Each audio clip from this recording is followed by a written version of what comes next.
Saudara dan saudari terkasih, Injil kita hari ini diambil dari Injil Matius bab 18 ayat 15 sampai 20. Sekali peristiwa Yesus bersabda kepada murid-muridnya, "Apabila saudaramu berbuat dosa, tegurlah dia di bawah 4 mata. Jika ia mendengarkan nasihatmu, engkau telah mendapatnya kembali. Jika ia tidak mendengarkan engkau, bawalah seorang atau 2 orang lagi, supaya atas keterangan 2 atau 3 orang saksi perkara itu tidak disangsikan. Jika ia tidak mau mendengarkan mereka, sampaikanlah soalnya kepada jemaat. Dan jika ia tidak mau juga mendengarkan jemaat, pandanglah dia sebagai seorang yang tidak mengenal Allah atau seorang pemungut cukai. Aku berkata kepadamu, sesungguhnya apa yang kamu ikat di dunia ini akan terikat di surga, dan apa yang kamu lepaskan di dunia ini akan terlepas di surga. Dan lagi aku berkata kepadamu, jika 2 orang daripadamu di dunia ini sepakat meminta apapun juga, permintaan mereka itu akan dikabulkan oleh Bapa-Ku yang di surga. Sebab di mana 2 atau 3 orang berkumpul dalam namaku, di situ aku ada di tengah-tengah mereka." Demikianlah sabda Tuhan. Terpujilah Kristus.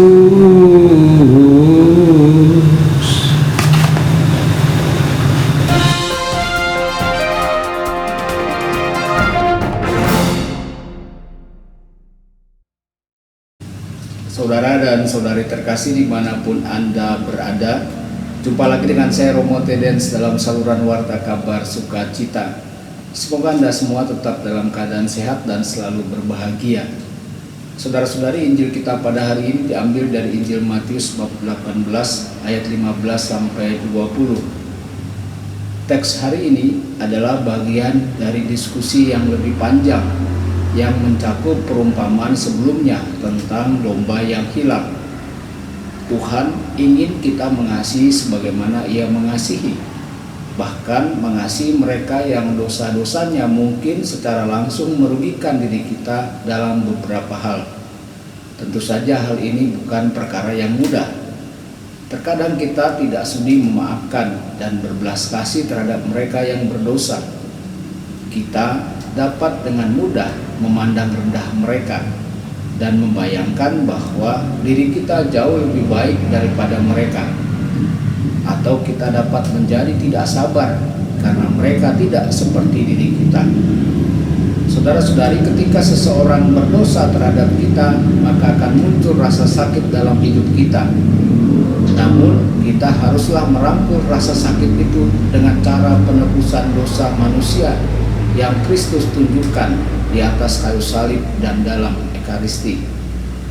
Kita tidak boleh menganggap orang itu tersesat dan meninggalkannya. Kita haruslah pergi kepada orang yang berdosa terhadap kita dan mencari dalam kasih untuk membawanya datang kepada kasih Bapa. Saudara-saudari, kasih Allah bagi orang berdosa tidak hanya harus nyata dalam hidup kita, tetapi juga harus hidup dalam gereja-gereja kita. Apakah paroki kita terbuka dan mengundang orang berdosa, atau sudah menjadi tempat perlindungan terakhir bagi orang-orang yang mau diselamatkan? Apakah gereja kita pergi dan mencari orang berdosa yang hilang itu? Atau apakah kita mengharapkan domba yang hilang itu menemukan jalannya dari kita? Tuhan ingin kita pergi kepada orang berdosa dan berusaha membawanya pulang ke gereja.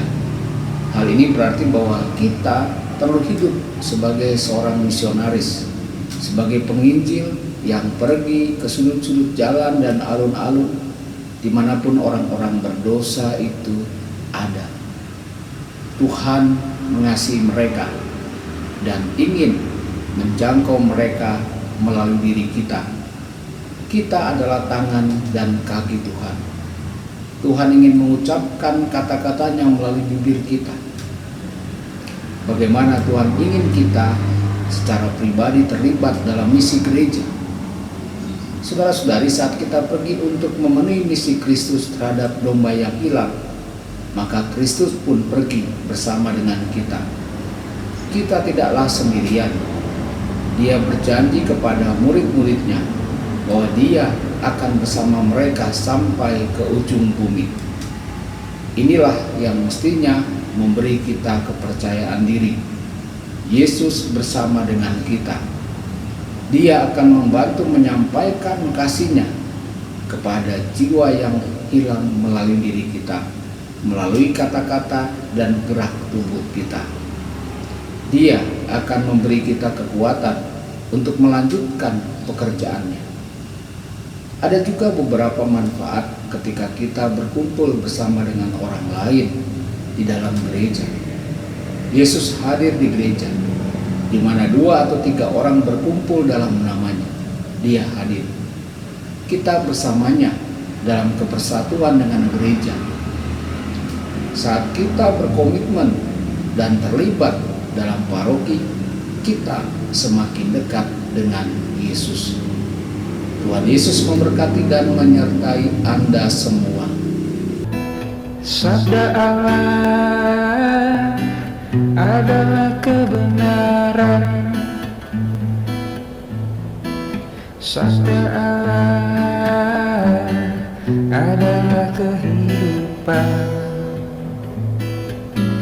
Mari kita mencintainya, mari kita menghayatinya.